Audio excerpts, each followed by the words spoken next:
जब से हस्बैंड फोत हुए हैं तब से जो है ना ज़िंदगी बहुत ज़्यादा मुश्किल हो गई है।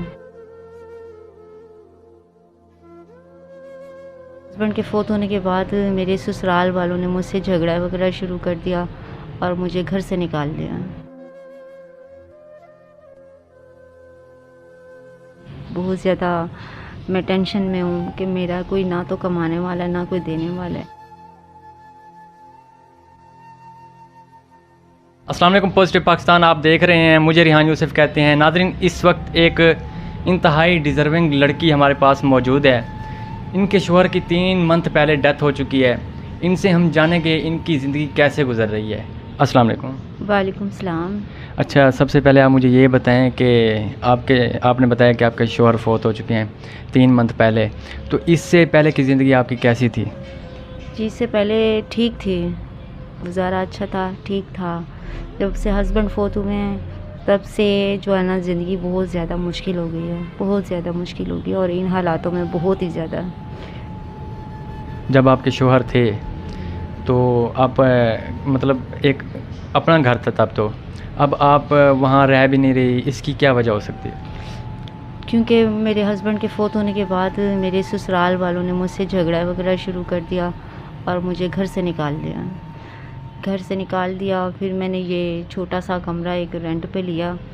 ये इसका रेंट जो है 8,000 है और ये मैं अफोर्ड नहीं कर सकती हूँ क्योंकि मैं कोई काम नहीं करती हूँ। मैं ऐसे छोटा मोटा यानी कि घरों में जाके कभी कोई सफाई कर ली या कोई बर्तन वगैरह ऐसे मैं काम कर लेती हूँ। तो मैं अपने घर का और अपनी छोटी सी बच्ची का गुजारा कर रही हूँ। मेरी एक छोटी सी बच्ची है 4 साल 5 साल की।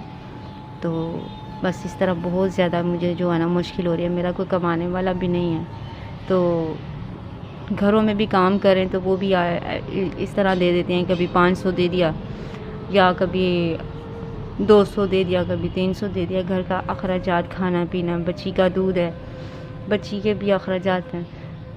तो चलो मैं तो जैसे कैसे भी गुजारा कर लूँ, भूखी भी रह लूँ, लेकिन बच्ची को तो खिलाना है।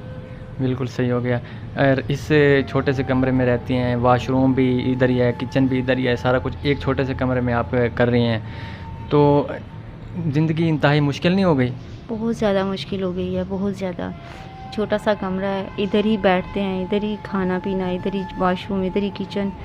तो मुझे बहुत ज़्यादा मुश्किल का मैं शिकार हूँ, बहुत ज़्यादा मैं तकलीफ़ में हूँ, बहुत ज़्यादा मैं टेंशन में हूँ कि मेरा कोई ना तो कमाने वाला है ना कोई देने वाला है, ना माँ बाप हैं सर पे। मेरे वाला साहब वैसे ही फोत हो गए हैं।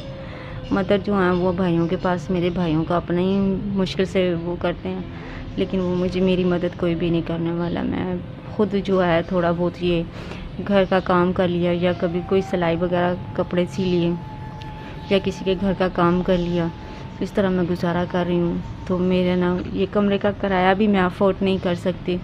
ये भी मैं 1 मंथ का किराया अभी तक मेरे से नहीं दिया गया।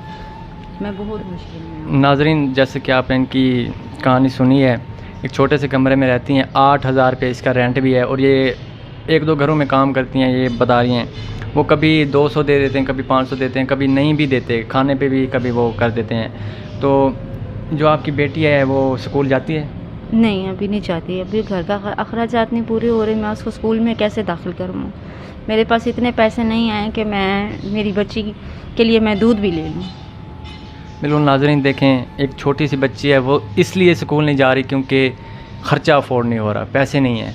तो ये रेंट के रूम में रहती हैं। मैं आपसे गुजारिश करता हूँ आप इनकी जितनी हो सके इनकी मदद करें, इनकी हेल्प करें, आप इनकी ज़रूर हेल्प करें, इस उम्मीद, इस यकीन के साथ कि ये अपनी बच्ची को स्कूल में दाखिल कर सकेंगी और अपनी ज़िंदगी अच्छे से गुजार सकेंगी।